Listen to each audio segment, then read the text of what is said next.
Hi guys, welcome back to my channel. Good morning. तो आज हम निफ्टी बैंक निफ्टी का एनालिसिस करेंगे, लेकिन मंडे के लिए करेंगे क्योंकि आज सैटरडे है। तो आप वीडियो को शुरू से अंत तक जरूर देखना, बहुत सारी पॉइंट्स आपको सीखने को मिलेंगे। तो हम देखेंगे कि मार्केट अब मंडे को कहाँ जा सकती है। अगर आपको वीडियो अच्छी लगती है और आपको अगर सीखने को मिलता है कुछ, तो चैनल को सब्सक्राइब जरूर करें, लाइक जरूर करें। और अब देखो, ट्रेडिंग जो है वो बहुत ही सिंपल चीज है, इजी चीज है, लेकिन सिंपल उतना नहीं होता। क्यों नहीं होता? क्योंकि साइकोलॉजी जो है आपकी वो इम्पैक्ट होती है। तो कल मैं एक साइकोलॉजी पे 3-4 पॉइंट बताऊंगा, जो आप अगर आप उसे ठीक कर लेते हैं तो आपको बहुत ही बेनिफिट होने वाला है। ठीक है, तो मैं कल बनाऊंगा वीडियो। तो आज देखते हैं निफ्टी बैंक निफ्टी में हम आज वीकली और वीकली एनालिसिस भी करेंगे, मंथली एनालिसिस भी करेंगे और डेली एनालिसिस करेंगे, और देखेंगे कि क्या पैटर्न मंडे को बन सकते हैं। तो आप वीडियो को शुरू से एंड तक जरूर देखना। तो स्टार्ट करते हैं निफ्टी से पहले। तो निफ्टी के अगर मैं इसे इंडिकेटर्स को हटाते हैं, अगर मैं मंथली टाइम फ्रेम में देखूं, अगर मैं मंथली टाइम फ्रेम में अगर हम देखें तो निफ्टी कैसा दिख रहा है। अगर आप निफ्टी को मंथली टाइम फ्रेम में देखोगे तो यहां पे अगर आप देखोगे तो या इस टॉप से जो मतलब ऑल टाइम हाई था, वहां से मार्केट साफ तरीके से देख सकते हो आप। 3 कैंडल्स बनाई है, 3 महीने में मार्केट जो है वो बेरिश है।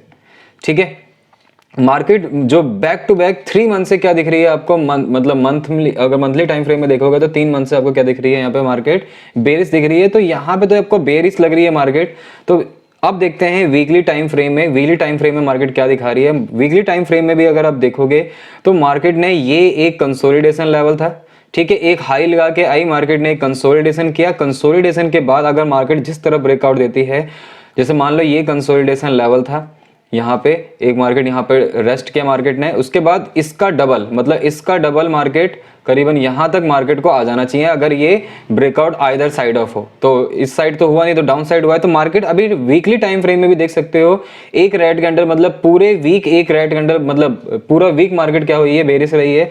तो चांसेस आर वेरी हाई कि मार्केट जो है वो एक नया लो बनाने के लिए, मतलब ये सपोर्ट जोन है, आप देख सकते हो सपोर्ट जोन है, इसके आसपास आ जाए तो एक बुलिश मोमेंटम हो सकता है। तो ये तो आपका है वीकली में, लेकिन इससे आपको वीकली टाइम फ्रेम में आपको इंट्राडे लेवल पे कुछ पता ज्यादा नहीं चलता है। तो हम डेली टाइम फ्रेम में देखते हैं कि डेली टाइम फ्रेम में क्या हो सकता है। ठीक है, जो पोजिशनल ट्रेडर हैं उसको वो इस वीकली एनालिसिस का यूज करके क्या करते हैं, पोजिशनल ट्रेडिंग करते हैं। तो हम देखते हैं डेली टाइम फ्रेम में। अभी वीकली टाइम फ्रेम में मार्केट बेरिश लग रही है, और डेली टाइम फ्रेम में अगर हम देखेंगे तो डेली टाइम फ्रेम में आप देख सकते हो ये बहुत ही रेयर होता है कि आप देख सकते हो एक कैंडल, दूसरी कैंडल, तीसरी कैंडल, चौथी कैंडल, पांचवी कैंडल, छठी कैंडल और सातवीं candle, back to back all जितनी भी कैंडल्स है सारे रेड है। तो अब यहाँ पे एक प्रॉब्लम आ, जैसे आप देख सकते हो प्रीवियस टाइम अगर देखोगे तो 3 कैंडल रेड बनी है, उसके बाद एक बुलिश कैंडल बनी है।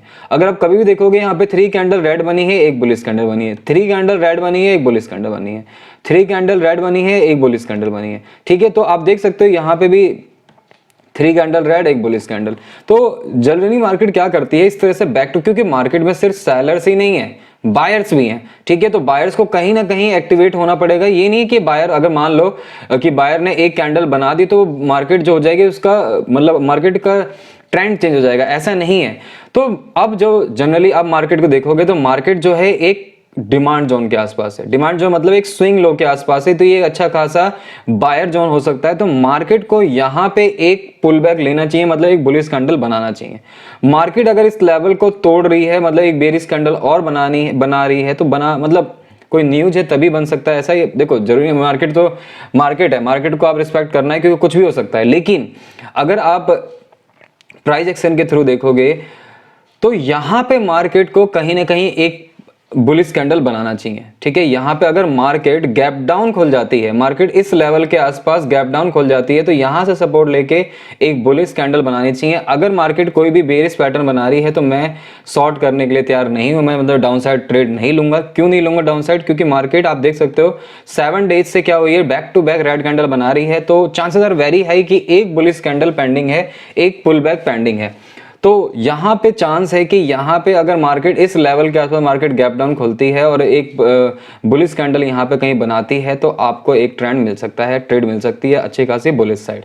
ठीक है, उसके बाद मार्केट नीचे गिर जाए कोई दिक्कत नहीं है, लेकिन एक बुलिश कैंडल की जरूरत है। तो अगर मैं 5 मिनट टाइम फ्रेम में देखें इसको कि क्या पैटर्न जनरली बन सकता है, तो उसकी बात करते हैं मंडे के दिन। तो अगर मार्केट, अब यहाँ पे हम देखते हैं, आप देख सकते हो ये मंडे का सब कुछ है। यहाँ पे आपको CPR दिख रहा होगा, प्रीवियस डे लो दिख रहा होगा, प्रीवियस डे हाई दिख रहा होगा। तो अगर हम बात करते हैं कि मार्केट गैप डाउन खुलती है, मार्केट गैप डाउन मतलब कि जैसे अभी भी SGX निफ्टी को देखोगे तो 35.36 पॉइंट, मान लो 60 क्लोज कहाँ हुई है मार्केट 17,465 के आसपास। मान लो 30 पॉइंट भी अगर मार्केट नीचे आती है तो वो अपने लो के आसपास आ जाएगी। मतलब यहाँ पे मैं मान लेता हूँ 60 to 70 पॉइंट अगर मार्केट गैप डाउन खुलती है और यहाँ कहीं बुलिश कैंडल बनाती है, ठीक है, या आप देख सकते हो मार्केट यहाँ पे बुलिश कैंडल बना सकती है या इस प्रीवियस डे लो को ब्रेक कर रही है। अगर मार्केट प्रीवियस डे लो को ब्रेक करे तो आपको इमीडिएटली लॉन्ग लेना है और टारगेट जो हो जाना चाहिए वो बड़ा भी रख सकते हो, या आप ये कर सकते हो यहाँ पे अपने ट्रेड ली, यहाँ पे जो ये सेंट्रल पिवोट है यहाँ पे अपना प्रॉफिट बुक कर लें आप। इसके बाद जैसे ही मार्केट इस CPR को ब्रेक कर रही है, जैसे ही मार्केट इस CPR को ब्रेक कर रही है तो आपको करना क्या है, आपको एक लॉन्ग एंट्री और लेनी है। और लॉन्ग एंट्री लेने के बाद आपको जो आपका मतलब जो आपका टारगेट होना चाहिए वो प्रीवियस डे हाई तक हो जाना चाहिए। तो आपको 2 ट्रेड बन सकती हैं अगर मार्केट गैप अप खुलती है। For example market gap up खुलती ही नहीं है, मार्केट जो खुलती है वो कहीं यहीं पे विद इन रेंज, मतलब यहीं पे खुलती है। तो अगर मार्केट कंसोलिडेशन के बाद अगर इस CPR को ब्रेकआउट देती है कंसोलिडेशन के बाद, तो आपको लॉन्ग लेना है। आपका टारगेट जो होना चाहिए वो प्रीवियस डे हाई के आसपास होना चाहिए। For example market gap down ना होके गैप अप हो जाती है, मान लो मार्केट यहाँ कहीं गैप अप हो जाती है, ठीक है, यहाँ कहीं गैप अप हो जाती है और मार्केट कंसोलिडेशन के बाद इस लेवल को तोड़ रही है, या पहली ही कैंडल फर्स्ट कैंडल ही इस लेवल को ब्रेक करे, तो आपको इमीडिएटली लॉन्ग लेना है। क्यों लेना है इमीडिएटली लॉन्ग? आपको आप देख सकते हो ये जो लेवल है, ये जो जोन है, ठीक है, आपको यहाँ पे ये सीखना है। देखो आप यहाँ पे ये जो रेजिस्टेंस था, एक बार मार्केट ने रेजिस्टेंस बनाया, सेकंड टाइम मार्केट यहाँ पे आई लेकिन फिर रेजिस्टेंस लिया, नीचे आ गई। अब अगर मार्केट यहाँ पे गैप अप खुल जाती है तो यहाँ पे ये जो रेजिस्टेंस है अब ये वीक हो चुका है और आपको यहाँ पे क्या करना है, एक लॉन्ग ट्रेड लेनी है और टारगेट आपका, तो अगर यहाँ पे अगर इसको लेवल को मार्केट ब्रेक करती है तो आपका टारगेट जो हो जाना चाहिए वो काफ़ी बड़ा होना चाहिए। मतलब यहाँ से आप करीबन कोशिश कर सकते हैं कि ये R2 या इस R3 तक का आप टारगेट को बुक कर सकते हो। तो देख सकते हैं नेक्स्ट रेजिस्टेंस कौन सा है, यहाँ पे वो देख लेते हैं, उससे आपको आइडिया मिल जाएगा। तो नेक्स्ट रेजिस्टेंस अगर हम देखेंगे यहाँ पे, तो ये एक रेजिस्टेंस है, यहाँ पे मार्केट ने एक रेजिस्टेंस बनाया था, यहाँ पे यहाँ तक आपका टारगेट, मतलब इस ब्लैक लाइन जो दिख रही है आपको, यहाँ तक आपका टारगेट बुक हो जाना चाहिए, ठीक है, क्योंकि यहाँ से मार्केट रिवर्सल ले भी सकती है, क्योंकि रेजिस्टेंस जो है तो यहाँ पे एक बार मार्केट रिवर्सल लेगी और हो सकता है कि मार्केट आपके लो को टच करने आ जाए और आपका ही SL खा के जाए मार्केट। तो आपको ये करना नहीं है, क्योंकि यहाँ पे भी अगर आप ट्रेड लेंगे तो आपका टारगेट जो हो जाएगा वो बैक टू इस R3 तक बहुत अच्छा खासा प्रॉफिट आपको मिल रहा है। करीबन आप 602 पे आप ट्रेड ले रहे हैं और 741, मतलब करीबन आपको, अगर आप बायर है तो आपको 100 पॉइंट तो मिल जाएंगे, मतलब एक लॉट में 5,000 रुपये, और जितने भी लॉट में हैं आप उसके मल्टीप्लाई कर लें आप, ठीक है। तो ये बेस्ट ट्रेड हो सकती है। बेस्ट ट्रेड कब मिल सकती है आपको, या तो मार्केट गैप अप हो या मार्केट गैप डाउन हो, ठीक है। अगर आपको रेंज में मार्केट खुली तब भी कोई दिक्कत नहीं है, आपको बस ये CPR ब्रेकआउट देखना है और आपको ट्रेड लेना है। फॉर एग्जांपल मान लेते हैं, एक केस ये भी हो सकता है कि मान लो यहाँ पे बेरिश ट्रेड कब लेनी है आपको, बेरिश ट्रेड कब लेनी है, मार्केट मान लो यहाँ कहीं खुली है, उसने CPR को ब्रेकआउट किया आफ्टर कंसोलिडेशन, तो आप यहाँ पे ट्रेड तो लोगे लेकिन आपका टारगेट जो है ना वो बहुत ही इमीडिएटली प्रीवियस डे लो तक आपका बुक हो जाना चाहिए। मैं बेरिश नहीं हूँ मंडे के दिन, लेकिन मार्केट देखो, मार्केट हो सकता है कि मैं अगर ये मैं इस PDL अगर ब्रेकआउट होता है मैं ट्रेड नहीं लेने वाला हूं, चाहे कुछ हो जाए, चाहे मार्केट उस दिन क्रैश क्यों नहीं हो जाए, ठीक है। तो मैं बुलिश हूं मंडे के दिन, बाकी देखते हैं मार्केट क्या दिखाती है मंडे को।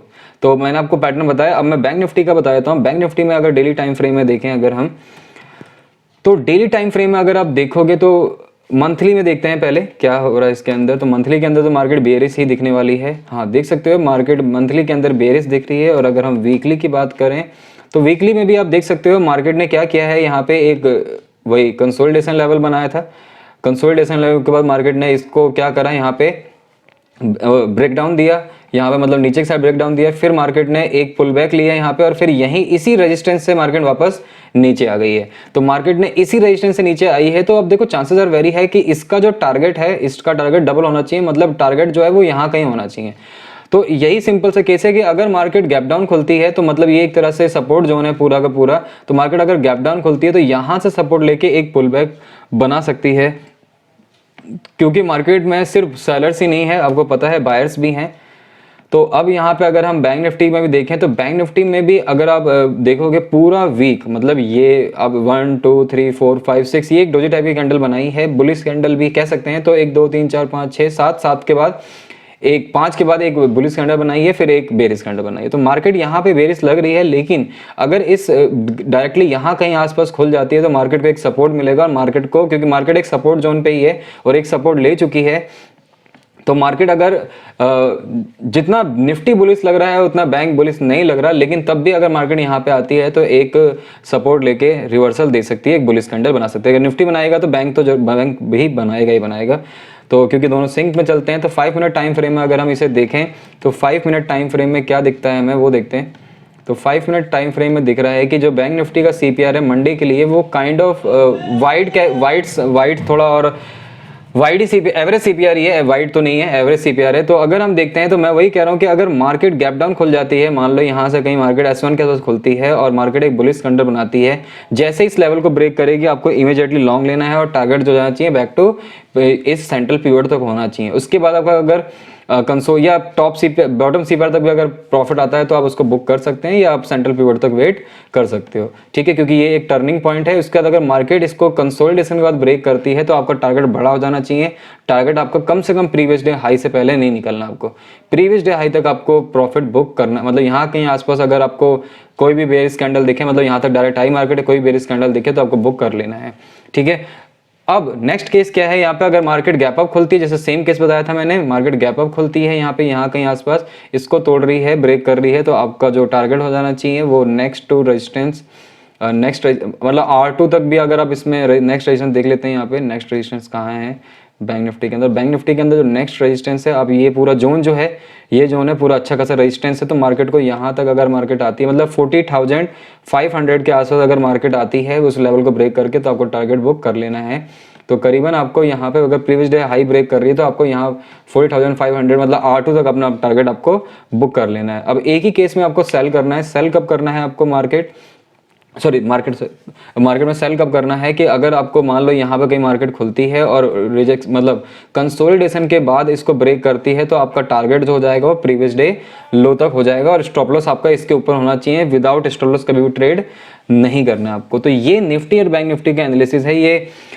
तो अब मार्केट मंडे को गैप अप गैप डाउन अगर इस लेवल पे खुलती है तो मैं ज्यादातर बुलिश हूँ मार्केट के अंदर, क्योंकि आप देख सकते हो back to back bearish candle बना चुकी है मार्केट। तो एक बुलिश कैंडल पेंडिंग है जो आना चाहिए, पुल बैक आना चाहिए, ठीक है। तो अगर कोई भी बुलिश प्रोजेक्शन दिखता है तो आपको मतलब जो भी आपकी स्ट्रेंथ है, जितनी आप लॉट लेते हैं तो आप ट्रेड करें और प्रॉफिट पूरा बुक करें। जो भी आपका रिस्क टू रिवॉर्ड होता है, जैसे अपने बैंक निफ्टी के अंदर अगर आप 30 रुपीज़ का स्टॉप लॉस लगाते हैं तो आप 120 रुपीज़ लें।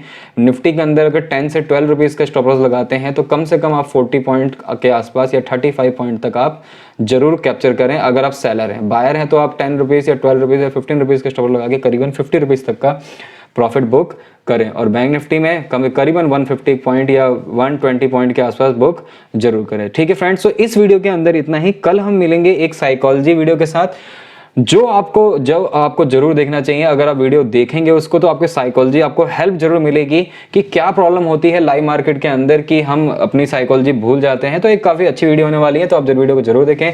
और अगर ये वीडियो आपको अच्छी लगी है, चैनल को सब्सक्राइब जरूर करें, लाइक जरूर करें और कमेंट करके मुझे बताएं जो भी प्रॉब्लम है। थैंक यू फॉर वॉचिंग, मिलते हैं नेक्स्ट वीडियो के।